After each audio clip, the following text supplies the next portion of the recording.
राजा वाले ठाठ के साथ वदिया और जाजू भारत के दिल और देश के दूसरे सबसे बड़े राज्य यानी मध्य प्रदेश पहुंचते हैं।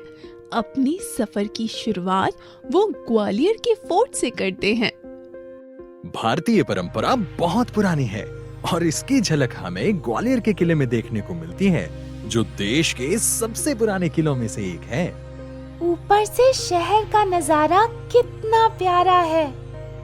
अच्छा वदिया, भारत के सेंटर में होने की वजह से इस प्रदेश का नाम मध्य प्रदेश है ना? बिल्कुल जाजू, और ग्वालियर में ही जन्म हुआ था क्लासिकल सिंगर तानसेन यानी रामतनु पांडे जी का।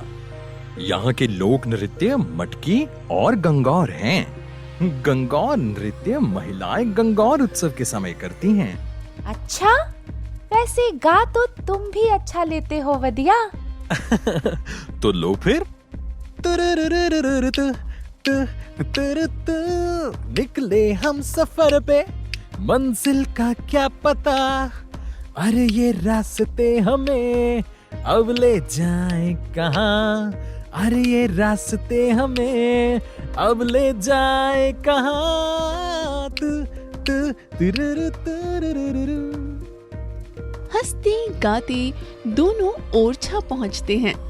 दोस्त, अभी हम बुंदेलखंड इलाके के सबसे पुराने शहरों में से एक शहर ओरछा में हैं। ये शहर बेतवा नदी के किनारे बसा हुआ है।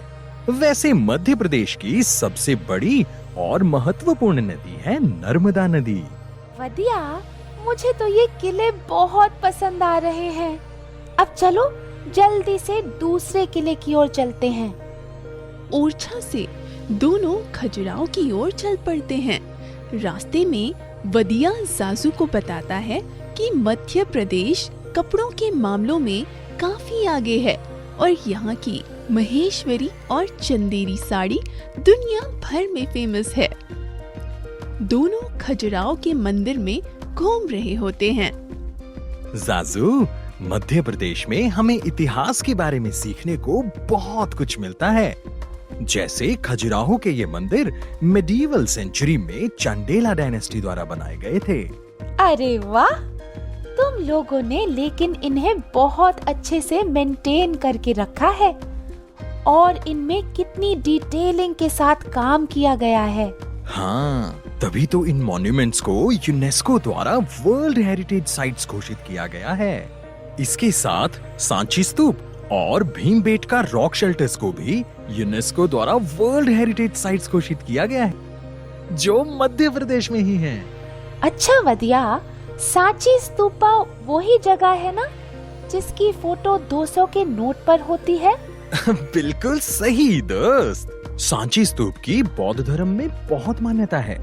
इसका निर्माण Mauryan emperor Ashoka the great ने करवाया था और आज के समय में भी मध्य प्रदेश तरक्की की राह पर है। यहाँ बने हुए लेदर के स्टफ्ड खिलौने तो पूरे देश में मशहूर हैं।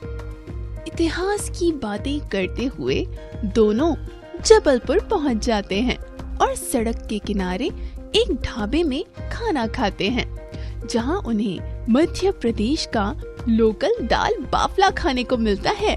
दाल बाफले खाते हुए वदिया बताता है, जबलपुर विंध्या रेंज के पास बसा हुआ शहर है और शहर से नर्मदा नदी होकर जाती है। जबलपुर अपने मार्बल के लिए बहुत फेमस है और मध्य प्रदेश में ही डायमंड एंड कॉपर यानी हीरे और तांबे के सबसे अधिक भंडारण हैं।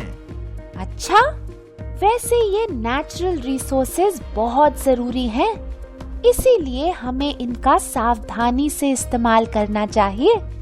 वैसे मुझे पता चला है कि जबलपुर में धुआंधार फॉल्स भी हैं।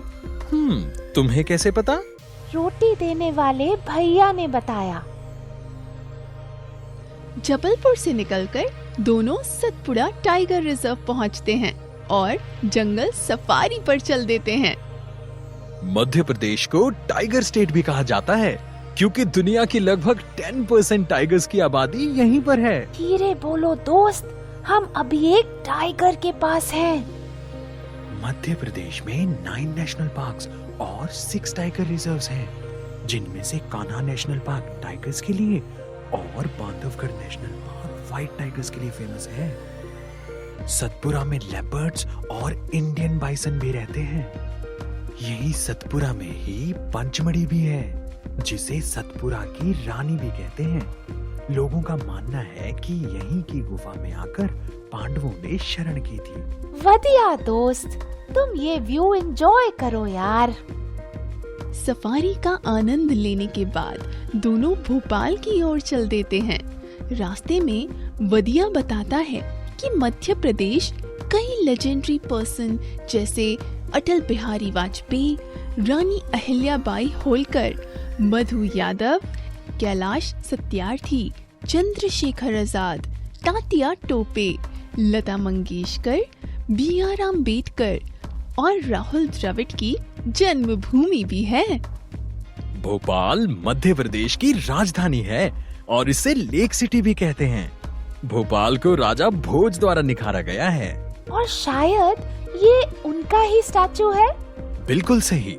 वैसे भोपाल का नाम राजा भोज के एक मंत्री द्वारा बनवाए गए डैम भोजपाल यानी राजा भोज के बांध के ऊपर रखा गया है। पाल का मतलब होता है डैम। अरे वाह! और भोपाल अपने नाम को पूरी तरह से दर्शाता भी है। वहाँ से आगे बढ़ते हुए वो इंदौर पहुँचते हैं। अरे बातें तो होती रहेंगी, लो पहले इंदौरी पोहा खाओ। भाई इंदौर देश की सबसे क्लीन सिटी है। इस शहर में इंडियन इंस्टीट्यूट ऑफ टेक्नोलॉजी और इंडियन इंस्टीट्यूट ऑफ मैनेजमेंट दोनों हैं। ये देश की पहली वाटर सरप्लस सिटी है। अरे वाह!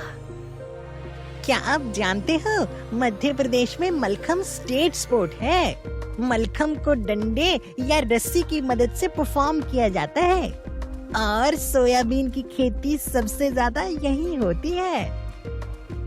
और यहीं समाप्त होती है हमारी मध्य प्रदेश की यात्रा। देखो अगली बार के लिए हमने उज्जैन का मंदिर, उज्जैन की पेपर मेशी टेक्निक और मांडू की शाम छोड़ दी है। यार देखो, इस पोहे ने तो मुझे पूरी तरह से चार्ज कर दिया है। तो जल्दी बताओ अब कहाँ चल रहे हैं हम? अब चलते हैं हम गुजरात।